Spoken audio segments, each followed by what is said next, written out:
আসসালামু আলাইকুম। সবার উপর শান্তি বর্ষিত হোক।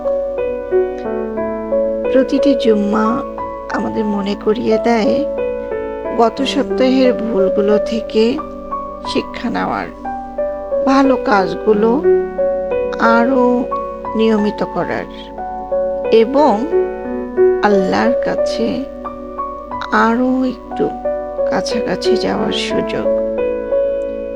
সফলতা একদিনে আসে না, যেমন ইবাদতেও ধারাবাহিকতা গুরুত্বপূর্ণ, তেমনি জীবনের প্রতিটি ভালো অভ্যাসও গড়ে ওঠে ছোট ছোট নিয়মিত পদক্ষেপে।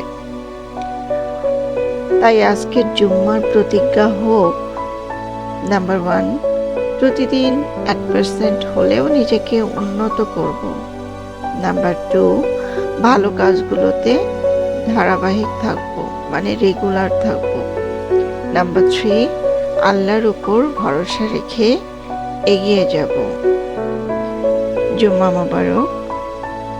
নিজেকে বদলাতে চাইলে কনসিস্টেন্সি ওয়েন্স সাবস্ক্রাইব করুন। সবার জন্য আন্তরিক দোয়া।